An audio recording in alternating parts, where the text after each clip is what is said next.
कैसे हो दोस्तों। आज की कहानी एक ऐसी मॉन्स्टर कार पे है जो बिना ड्राइवर के चलती है और वो उन लोगों को मारती है जो उसके मालिक से जुड़े हुए हैं। कहानी की शुरुआत होती है 1950 के दशक की एक कार फैक्ट्री को दिखाते हुए, जिसमें प्लाईमाउथ फ्यूरी नामक कार के मॉडल को तैयार किया जाता है। हालांकि इसमें से एक विशेष रेड मॉडल की कार है जिसका एक कर्मचारी द्वारा निरीक्षण किया जाता है और इंजन की जांच करते समय हुड का दरवाजा अपने आप ही बंद हो जाता है और उसका हाथ फ्रैक्चर हो जाता है। जब वे रेस्ट करने के लिए जाता है तो एक अन्य कर्मचारी आके कार के अंदर से निरीक्षण करने लग जाता है और सीट पर अपने सिगार की राख गिरा देता है। कुछ घंटे बीत जाते हैं और कारखाने में काम खत्म हो जाता है। तब सभी लोग जा रहे होते हैं, लेकिन मैनेजर देखता है कि रेड कलर की कार की लाइट जल रही है और जब वह चेक करता है तो उसे सिगार के साथ मर्द कर्मचारी की बॉडी मिलती है। फिर सीन शिफ्ट होता है 1978 में। डेनिस नाम का एक छात्र एरी के घर पे आता है जो एक बेवकूफ और अनाड़ी लड़का होता है। अपने अलग अलग पर्सनैलिटी के बावजूद भी दोनों काफी अच्छे दोस्त होते हैं और सबसे पहले स्कूल पहुंचने वाले भी, और वहां से अपने लॉकर से सामान लेते रहते हैं जब तक कि इनकी क्लासमेट ली यहाँ से न निकल जाए। उसने अपनी सुंदरता से सभी लड़कों का ध्यान अपनी ओर आकर्षित कर रखा है। फिर लंच टाइम में दिखाया जाता है कि डेनिस एरी का इंतजार कर रहा है। जब वो यहाँ नहीं आता है तो उसे पता चलता है कि उसके दोस्त को क्लास के बदमाश लड़कों द्वारा परेशान किया जा रहा है। जब वो वहाँ पहुँचता है तो वो देखता है कि एरी का खाना चुरा लिया और उसे चाकू द्वारा धमकाया जाता है। जब डेनिस उनसे बातचीत करने की कोशिश करता है तो वो एरी का खाना फर्श पर गिरा देते हैं और एरी का पैर उससे फिसल जाता है और उसका चश्मा दूर जा गिर पड़ता है, जिसे देख वो बदमाश छात्र एरी का चश्मा तोड़ देते हैं और हंसते हुए डेनिस को चाकू दिखाते हैं। ये देख डेनिस उसके फेस पर एक जोर से हिट कर देता है। उसी वक्त एक अन्य बदमाश छात्र डेनिस का गला पकड़ते हुए उसके प्राइवेट पार्ट को पीसने लग जाता है। तभी उनका एक टीचर आता है और उन्हें ऐसा न करने के लिए कहता है और उनसे पूछता है कि यहाँ पे क्या चल रहा है, जिसमें एरी उन्हें बताता है कि ये हमें चाकू से धमका रहे हैं, लेकिन वे बदमाश छात्र हर बात से इनकार कर देता है, जिससे टीचर को अपनी पे आते हुए उन्हें जेब खाली करने के लिए कहता है और फिर वे उन्हें दिखाता है कि उसके पास कलम जैसा चाकू है जिसे वे छिपा रहा था। फिर टीचर उन सभी छात्रों को प्रिंसिपल ऑफिस में हाजिर होने के लिए कहता है और दूसरी ओर डेनिस और एरी कार से जाते वक्त आज स्कूल में क्या क्या हुआ उसके बारे में चर्चा करते हैं। तभी रास्ते में एनी की नजर एक खटारा कार पे पड़ती है और डेनिस को वापस पीछे लेने के लिए कहता है। तभी वे वहां जाते हैं और प्लाईमाउथ फ्यूरी नामक एक रेड मॉडल की कार को देखते हैं। ये कार वही है जो हमें स्टार्टिंग में फैक्ट्री में दिखाई गई थी, जो कि अब पूरी तरीके से खटारा हो चुकी है। फिर भी ये एरी को पसंद आती है और वे कार के मालिक को इस कार के बारे में पूछता है, जिसमें वो बताता है कि इसका नाम क्रिस्टीन है जो कि उसके भाई की है, जो कुछ साल पहले पेरिस चला गया था। इस वजह से ये बूढ़ा व्यक्ति जल्द से जल्द इस कार से छुटकारा पाना चाहता है और इसे $250 में बेचने का दावा करता है, लेकिन डेनिस अपने दोस्त को इसे लेने से मना कर देता है। फिर भी एरी उसकी एक भी बात नहीं सुनता है और उस सौदे को फिक्स कर देता है। जब शाम होती है तो एरी घर लौटता है और अपने माता पिता को इस कार के बारे में बताता है, लेकिन इसकी स्ट्रिक्ट मदर इसे खरीदने के खिलाफ होती है और उससे कहती है कि इसे जहाँ से लाए हो वहीं छोड़ो, लेकिन एरी ऐसा करने से मना कर देता है क्योंकि वे पहले से ही अपने माता पिता को खुश करने के लिए काफी कुछ कर चुका है और उन्हें बताता है कि ये कार मेरे बचाए हुए पैसों से आई है। फिर भी उसकी मदर अपने फैसले पर अडिग रहती है, जिससे एरी गुस्सा होकर अपनी कार को एक गैराज में ले आता है। वहीं पे ही उसकी मुलाकात गैराज के एक बूढ़े मालिक से होती है जिसका नाम विल होता है, जो कि बहुत ही खड़ूस किस्म का बूढ़ा है जो दोनों के साथ अपमानजनक बातें करता है और उन पे गुस्सा करता रहता है। फिर भी वे इन दोनों को कार को यहीं रखने की मंजूरी दे देता है और उन्हें रात को वापस घर जाने के लिए कहता है। रास्ते में जाते वक्त डेनिस एरी से कहता है कि तुमने ऐसी कार क्यों खरीदी जो क्रिस्टन की तरह टूटी फूटी हो, जिसमें एरी रिप्लाई देते हुए कहता है कि आखिरकार उसे अपने जैसे बदसूरत चीज मिल ही गई, लेकिन अगर वे इस पे अपना दिमाग लगाता है तो कुछ बेहतर बन सकती है। और एरी कार को ठीक करने के लिए दिन रात काम करता है, जिसे देख गैराज का मालिक उसे कुछ न कुछ डेली सुनाता रहता है, लेकिन वे अंदर से थोड़ा सॉफ्ट भी होता है, जिस कारण वे एरी को अपने गैराज में काम करने की अनुमति देता है और उसे कहता है कि तुम्हें जो भी चीज कार रिपेयरिंग में चाहिए तुम तुम यहाँ से ले सकते हो, जिससे एरी बहुत खुश होता है और कार पे काम करना जारी रखता है। फिर अगले दिन डेनिस और उसके दो अन्य दोस्त इनकी क्लास की नई स्टूडेंट के बारे में बातें करते रहते हैं और वे डेनिस से चैलेंज करते हैं कि यदि तुम जाके उससे नंबर ले आते हो तो जो तुम कहोगे वो हम करेंगे। और डेनिस भी उनके चैलेंज को एक्सेप्ट कर लेता है और जाके ली की सामने वाली मेज पे जाके बैठ जाता है और उससे बाहर चलने के लिए कहता है, जिसमें वो भी मान जाती है और डेनिस को अपना नंबर दे देती है। फिर शाम के समय डेनिस एरी से मिलने उसके घर जाता है और उसकी कार के हालचाल पूछता है। तभी उसकी मदर भी वहीं पे आ जाती है और एरी से मान जाने के लिए कहती है, जिससे एरी चिढ़ के बिना चश्मे के वहाँ से चला जाता है और अपने दोस्त से भी बात भी नहीं करता है। लेकिन वे एरी को रोकने की कोशिश भी करता है, फिर भी वे उन्हें नजरअंदाज कर देता है और अपने रास्ते चला जाता है। वहीं पे ही एनी की मदर डेनिस से बातचीत करती है और वे अपनी नई कार से अपने बेटे के लिए चिंतित होती है, क्योंकि उसे पता चला कि पिछले मालिक ने कार के अंदर ही कार्बन मोनोऑक्साइड पीकर अपनी जान दे दी। ये सुनकर डेनिस ओल्ड जॉर्ज के घर जाता है, जिससे उस कार को खरीदा था, और उससे पूछता है कि उसके भाई के साथ क्या हुआ था, जिसमें वो बताता है कि जब उसके भाई ने ये कार खरीदी थी तब वो उसका दीवाना हो गया था, लेकिन उसकी बेटी और पत्नी की जान जाने के बाद तो मामला और भी ज्यादा खराब हो जाता है, क्योंकि उनकी जान इसी कार की वजह से गई थी। कुछ महीने बीत जाने के बाद क्रिस्टन अपने आप ही जॉर्ज के घर पहुंच गई थी, जिसे सुनकर डेनिस और भी ज्यादा चिंतित हो जाता है और शाम के समय उस कार को देखने के लिए गैराज में जाता है। जब वे वहां जाता है तो वे कार में बैठने की कोशिश करता है, लेकिन जैसे ही वे हैंडल खोलता है तो तभी रेडियो बजना स्टार्ट हो जाता है और डेनिस किसी के देखने से पहले ही वहां से भाग जाता है। अगली सुबह बताया जाता है कि कुछ लड़के फुटबॉल का मैच खेल रहे होते हैं, जिनमें डेनिस भी होता है और डेनिस फाइनल गोल करने की तैयारी कर रहा होता है। तभी वे दूर से एरी को क्रिस्टीन के साथ आते हुए देखता है, जिसे देख वे पूरी तरीके से हैरान हो जाता है और ये क्रिस्टीन बदमाश छात्रों का भी ध्यान अपनी ओर आकर्षित कर लेती है। इसके अलावा लिब भी कार के अंदर से आते हुए दिखाई देती है और वे एरी को किस करती है सबके सामने। डेनिस ये देख के कंफ्यूज होता है कि एरी ऐसा कब से हो गया, जिस कारण उसका खेल से ध्यान हट जाता है और अपोजिट टीम वाले इसका फायदा उठा लेते हैं और वे इतने जोर से बॉल खींचता है कि जिससे वे बेहोश हो जाता है। इस घटना के बाद कई दिन बीत जाते हैं और डेनिस की आंख अस्पताल में खुलती है और वो देखता है कि उसका पैर भी फ्रैक्चर हो गया है, साथ ही साथ उसकी गर्दन में भी चोट आ जाती है। तभी एरी भी अपने दोस्त से मिलता है और दोनों ही अपनी पुरानी दोस्ती फिर से शुरू कर देते हैं। मैच में जो भी घटित हुआ था वो डेनिस एरी को बताता है कि मेरे कैसे लगी और कैसे चोट आई। उस कारण मैं कभी भी फुटबॉल नहीं खेल पाऊंगा, क्योंकि उसका एक पैर पैरालाइज हो गया था। और वे एरी से पूछता है कि तुमने इतने कम टाइम में कैसे क्रिस्टीन को तैयार किया, जिससे एरी उससे बताता है कि इसे तैयार करने में मुझे कड़ी मेहनत लगी है। हालांकि जल्द ही बात का सवर चेंज हो जाता है और वो कहता है कि यदि मेरे पेरेंट्स से मेरे नाम ये कार नहीं की तो मैं स्कूल जाना छोड़ दूंगा, जिससे डेनिस नोटिस करता है कि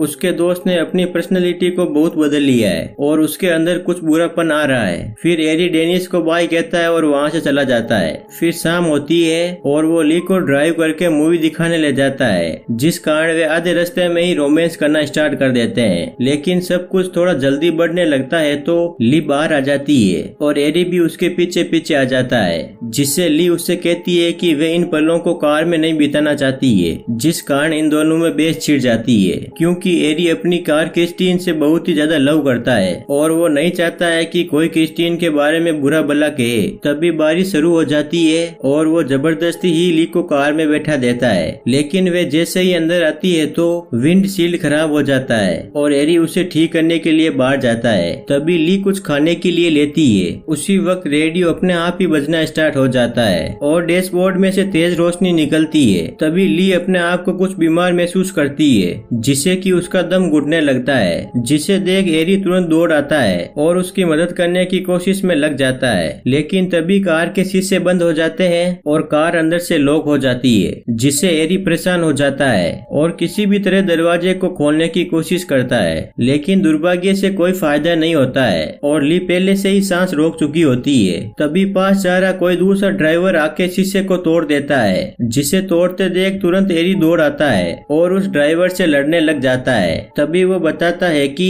उसने तो सिर्फ उसके गले में फंसे खाने को बाहर निकालने में मदद की है, जिसमें वो सफल भी हो जाता है। इस घटना के बाद एरी ली को वापस घर ले जाता है, जिससे ली तुरंत कार से बाहर निकलती है और उसे बिना बाई बोले ही घर में जाने लगती है। इसीलिए एरी पीछे से माफी मांगते हुए आता है, जिससे ली कहती है कि ये कार ही थी जिसने मेरे साथ ऐसा किया है और मुझे लगता है कि क्रिस्टीन को एरी से ईर्ष्या है, क्योंकि जब वे दोनों एक साथ होते हैं तो हमेशा कुछ न कुछ होता रहता है। जिससे एरी उससे कहता है कि अभी तुम आराम करो, हम कल मिलते हैं। ये कहकर एरी फिर से अपनी कार की तरफ आ जाता है और कार को स्टार्ट करने लग जाता है और साथ ही साथ वे क्रिस्टीन से बात करने की कोशिश करता है और वो उसे बताता है कि ली के साथ जो कुछ भी हुआ उससे कुछ नहीं बदलेगा और तुम हमेशा मेरे साथ बनी रहोगी। ये सुनते ही कार फिर से स्टार्ट हो जाती है। जो ही एरी अपनी कार को गैराज में छोड़ के चला जाता है तो तभी वो बदमाश लड़के इसी गैराज में आ जाते हैं और हथौड़े से वे कार को तोड़ने लग जाते हैं, जिससे इस कार का पूरा हुलिया ही चेंज हो जाता है। लेकिन उनका अभी भी दिल नहीं भरता है तो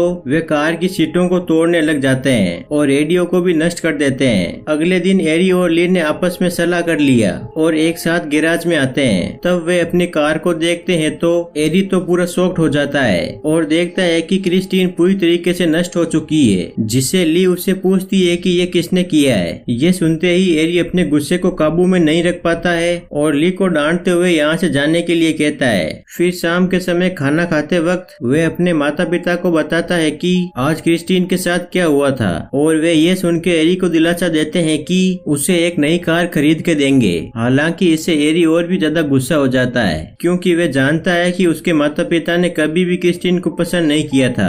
जो कुछ भी हुआ है उसके लिए उन्हें दोषी ठहराता है, क्योंकि उन्होंने इसे अपने घर में पार्क करने दी होती तो आज क्रिस्टीन सेफ होती। अपने माता पिता को बहुत कुछ बुरा भला सुना देता है और बाद में एरी अपनी टेबल से उठकर अपने कमरे में चला जाता है। लेकिन उसके पिता उसके पास आते हैं और उसे अपनी माँ से माफी मांगने के लिए कहते हैं, लेकिन वे ऐसा कुछ भी नहीं करना चाहता है, जो उसके पिता को डांटने के लिए मजबूर करता है। लेकिन एरी जवाबी हमले में ऑलमोस्ट अपने पिता की जान लेने वाला था, तभी वो रुक जाता है। वे अभी भी खुद से ज्यादा क्रिस्टीन को चाहता है और वे गैराज में फिर से लौट जाता है। उसके टूटे फूटे पार्ट्स को फिर से रिपेयर करने का फैसला करता है, जब तक कि वे बिल्कुल नई हो जाए जैसे पहले थी। तभी वे ये देखकर आश्चर्यचकित रह जाता है कि क्रिस्टीन अपने आप ही ठीक होने लगती है और इंजन की मरम्मत ही खुद से ही करती है। तभी एरी ने क्रिस्टीन से पूछा कि वे और दिखाए कि वे क्या क्या कर सकती है और फिर क्रिस्टीन बिना किसी की मदद से ही अपने आप को ठीक कर लेती है। बाद में वे उन लड़कों से बदला लेने जाती है जिन्होंने उसे तोड़ा था। उनमें से एक बदमाश लड़का जिसका नाम मूची है, जो कि अपने रास्ते जा रहा था, तभी उसे पीछे से एक कार के इंजन का आवाज सुनाई देता है। जो ही वो पीछे मुड़कर देखता है तो उसकी मुलाकात क्रिस्टीन से होती है, जो उसके सामने से आ रही थी। थोड़ी देर चलने के बाद वे रुक जाती है, जिसे देख मूची डर जाता है और उसे लगता है कि एरी अंदर ही होगा, जो उसे डराने की कोशिश कर रहा है। लेकिन तभी क्रिस्टीन अपनी हेडलाइट चालू करती है और तेजी से उसकी ओर बढ़ती है। लेकिन तभी कार के टक्कर से पहले वह जंप लगा के कूद जाता है। फिर वे सोचता है कि अब यहाँ से क्रिस्टीन चली गई होगी, लेकिन उसके तुरंत बाद उसे क्रिस्टीन दिखाई पड़ती है और फिर से उसका पीछा करती है। लेकिन मूची भी अपना भागना कंटिन्यू रखता है और एक गेट से कूद जाता है, जो कि एक पुराने गोदाम की तरफ जाता है। लेकिन उसके पीछे पीछे ही क्रिस्टीन गेट तोड़ के आ जाती है, जिसे देखकर मूची अपनी स्पीड को और दुगुना कर लेता है। लेकिन आखिरकार वे क्रिस्टीन के जाल में फंसी जाता है और उसकी कार उसके ठीक सामने होती है। वो सिर्फ उसे देखता ही रहता है, क्योंकि उसके पास और कोई चारा भी नहीं था कहीं दूसरी ओर जाने का। तभी वे अपनी जेब से चाकू निकालता है और जो भी गाड़ी चला रहा है उसे धमकाता है। लेकिन तभी क्रिस्टीन आगे बढ़ने लग जाती है, भले ही गली छोटी क्यों ना हो। वे जबरदस्ती अंदर आती है और मूची को कुचल देती है। अगली सुबह एरी डेनिस के कमरे में जाता है और उसे बताता है कि मूची के साथ क्या क्या हुआ था। लेकिन ये सुनकर डेनिस को कुछ अजीब सा लगता है कि क्रिस्टीन को तोड़ने के बाद ही मूची की मृत्यु हुई है। हालांकि एरी इस बात को टाल देता है और वे बाहर निकल जाता है। तभी मूची की जांच करने वाला ऑफिसर एरी के पास आता है और उसे कहता है कि वह मूची का इन्वेस्टिगेशन कर रहा है। उसे ऐसा लगता है कि उसने पहले क्रिस्टीन को नष्ट किया, फिर क्रिस्टीन ने उसको नष्ट किया, जिस कारण उसका शरीर कुछ छोटे मोटे हिस्सों में बंट गया है, जिसमें एरी का कहना है कि वे ऐसा सपने में भी नहीं कर सकता। मुझे उसकी मृत्यु के के बारे में कुछ भी जानकारी नहीं है। हालांकि मुझे यह खबर सुन के खुशी हुई, जिससे ऑफिसर को उस पर शक होने लगता है और उसे बताता है कि मैंने तुम्हारी गर्लफ्रेंड ली से भी इस कार के बारे में पूछताछ की, इसने कैसे उसका हाल बेहाल किया। ये सुन के एरी अपना आपा खो देता है और यहाँ से जाने लगता है। बाद में वे ली को कॉल करता है और उसे मिलने के लिए मनाने की कोशिश करता है, लेकिन ली मना कर देती है, जिससे एरी और भी ज्यादा क्रोधित हो जाता है। इसी बीच उन बदमाश छात्रों के लीडर ने कुछ शराब की बोतलें ली और अपनी कार से कहीं जाने लगता है। तभी वे देखता है कि आधी रात में हेडलाइट चालू किए हुए कोई कार उसका पीछा कर रही है। तभी वे उसे देखने के लिए कार रोकता है कि वे कौन है जो हमारा पीछा कर रहा है। तभी वे अपनी कार को रिवर्स लेने की कोशिश करता है ताकि वे भी ऐसा ही करे। तभी वे फिर से एक ही स्पीड में चलता है और एक गैस स्टेशन पर आ रुकता है, जहाँ उसका दूसरा दोस्त तो गैस स्टेशन के अंदर चला जाता है, लेकिन वे कुछ हथियार लेके उसका सामना करने जाता है, जिसे देख के क्रिस्टीन थोड़ा पीछे हटती है और फिर से हाई स्पीड में आते हुए उसकी कार को कुचल देती है, जिसे देख के वे और भी ज्यादा गुस्सा हो जाता है। हालांकि क्रिस्टीन फिर से तेज स्पीड में उसकी ओर बढ़ते हुए कार के साथ ही गैस स्टेशन के अंदर चली जाती है, जिस कारण उसकी कार का पेट्रोल नीचे की तरफ फ्लो होने लगता है, जिससे वे आग पकड़ लेती है और जबरदस्त तरीके से ब्लास्ट होता है, जिसमें वो लीडर बचा हुआ होता है, जिसे देख के क्रिस्टीन उसकी तरफ चलने लगती है, जहाँ पर सुनसान घना अंधेरा होता है। तभी वो मौका देख के लीडर को कुचल देती है और उसके शरीर पे आग लग जाती है। अपना काम करने के बाद वे ऑलमोस्ट गैराज के बाहर आ जाती है और वो क्रिस्टीन को देख के गेट खोलते हैं, लेकिन इस गैराज के मालिक को कुछ अजीब सा महसूस होता है, क्योंकि एरी तो उसके द्वारा दिए गए काम को कंप्लीट करने के लिए गया है, तो फिर ये कार कौन चला रहा है। इसीलिए मालिक ने अपने हाथ में एक बंदूक लेके इस गाड़ी को चला रहे बंदे की तलाश में आगे बढ़ता है। वे जो ही दरवाजा खोलने की कोशिश करता है तो तभी उसका हाथ जल जाता है, लेकिन वे फिर से प्रयास करता है और दरवाजे को खोल देता है, लेकिन उससे अंदर कोई भी नजर नहीं आता है। तो वे इसकी जांच करने का फैसला करता है, इसीलिए वे अंदर बैठता है। तभी अचानक से फिर से गाड़ी का दरवाजा लॉक हो जाता है और रेडियो बजना स्टार्ट हो जाता है, जिससे उसका अंदर दम घुटने लगता है और वो मर जाता है। अगली सुबह एरी गैराज में लौटता है और अंदर आते हुए कई पुलिस वालों को देखता है और उसकी मुलाकात फिर से उसी ऑफिसर से होती है जो मुची के केस का इन्वेस्टिगेशन कर रहा है। वो बताता है कि तुम्हारी कार ने लगातार ये 30 हत्या की है, आज तुम्हारा बॉस मर गया है, लेकिन ऑफिसर को ये पता नहीं चल पाता है कि बॉस अंदर बैठे बैठे कैसे मर गए हैं और उसके साथ उसकी सेफ्टी के लिए बंदूक भी थी। लेकिन एरी उनसे कहता है कि उसे नहीं पता कि यहाँ क्या हो रहा है। ये बात सुन के एरी को भी एक बार के लिए तो उस पर संदेह होने लगता है, क्योंकि ये फिर से अपने आप भी ठीक हो गई है। इसी बीच डेनिस फिर से घर लौटता है और उसे लीक का कॉल आता है और वो उससे मिलने के लिए कहता है। तभी वो भी डेनिस के पास आ जाती है और कहती है कि मुझे संदेह है कि एरी की कार एरी पर नियंत्रण कर रही है ताकि वे अजीब और हिंसक व्यवहार कर सके, लेकिन डेनिस को विश्वास नहीं है कि उसका दोस्त कभी भी हिंसक बन सकता है क्या। तब वो कहता है कि कार उस पर नियंत्रित कर रही है तो उसे नष्ट करना चाहिए। बातचीत के बाद ली वहाँ से चली जाती है और कुछ ही सेकंड के बाद वो देखती है कि एरी क्रिस्टीन के साथ है और वो डेनिस को ड्राइव पर चलने के लिए बुलाता है, जिससे डेनिस भी मान जाता है। लेकिन एरी एक बार और बहुत ही अजीब सा व्यवहार कर रहा था और आधे रास्ते में वह शराब पीना शुरू कर देता है और जरूरत से ज्यादा की स्पीड में ड्राइविंग करता है और यहाँ तक कि अपने हाथ को भी स्टीयरिंग से हटा लेता है और कार को अपने आप चलने देता है। इसका ये रवैया डेनिस को चिंतित करता है और वे लीक के शब्दों को दोहराता है कि एरी पर उसकी कार नियंत्रण कर रही है। हालांकि अपने दोस्त की बात सुनने के बाद वे धमकी भरे लहजे में कहता है कि मेरे और क्रिस्टीन के रास्ते में आने की कोई हिम्मत मत करना, वरना अंजाम बुरा होगा। ये साबित करने के लिए एरी और भी ज्यादा स्पीड बढ़ा लेता है और दूसरी लाइन पे चला जाता है और ऑपोजिट साइड में आ रही एक कार से टकरा जाता है। डेनिस ये देखे कि उसका दोस्त अब पागलपंथी की सीमा लांघ रहा है, इसीलिए डेनिस अगले दिन क्रिस्टीन के बॉडी पर एक नोट छोड़ता है जिसमें एरी को शाम को गैराज में मिलने के लिए कहता है, जहाँ पहले ही डेनिस और ली वहाँ पहुँच गए थे और उसका इंतजार करने लगते हैं। लेकिन जब तक एरी वहाँ नहीं आता तो तब तक वे जेसीबी के केबिन में बैठ जाते हैं और उसी गैराज के पास ले जाते हैं जहाँ उन्होंने प्लेन बनाया था और उनके प्लान के मुताबिक ली नीचे उतरकर एरी का वेट करेगी और डेनिस जेसीबी को रेडी रखेगा और उस क्रिस्टीन को नष्ट कर देगा। प्लान के मुताबिक वो वहाँ खड़ी होकर उसका इंतजार करती है और वो आसपास में किसी को भी नहीं पाती है, क्योंकि क्रिस्टीन तो पहले आके ढेर सारे मलबे के पीछे छुपी हुई थी। तभी क्रिस्टीन अपनी हेडलाइट चलाती है और लीक को कुचलने के लिए उसकी तरफ बढ़ती है, लेकिन वे वहाँ लटकते हुए टायर पर लटक जाती जाती है। हालांकि क्रिस्टीन हार नहीं मानती है और उस पर फिर से हमला करने के लिए तैयार होती है और जो ही ली की तरफ बढ़ती है तो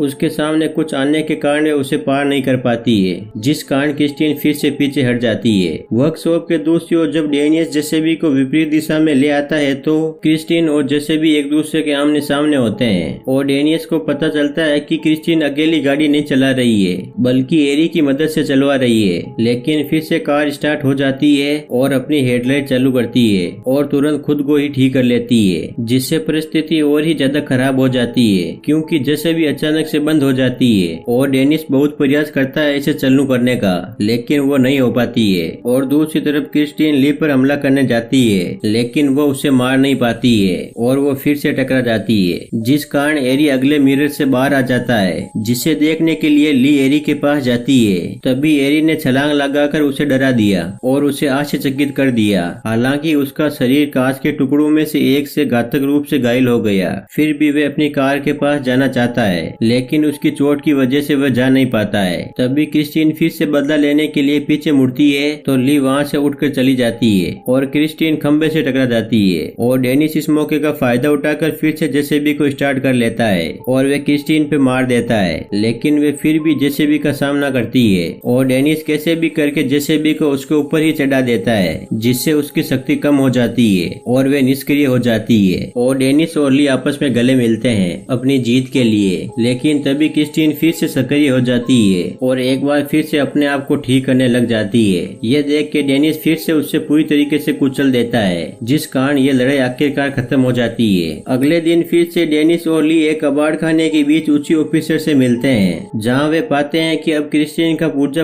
एक कचरे की तरह बन गया है और उसका सारा खात्मा टल गया है। तभी उन तीनों ने वो गाना सुना जो क्रिस्टीन के रेडियो से मिलता जुलता है। सौभाग्य से ये सिर्फ कबाड़ खाने के एक कर्मचारी ने बजाया था। आखिरकार ये तीनों यहाँ से चले जाते हैं और वे ध्यान नहीं करते हैं कि क्रिस्टीन का एक छोटा सा टुकड़ा हिलना शुरू कर देता है, जिससे ये साबित होता है कि क्रिस्टीन अभी भी जीवित है। सो इसी सस्पेंस के साथ ये कहानी यहीं पे समाप्त होती है।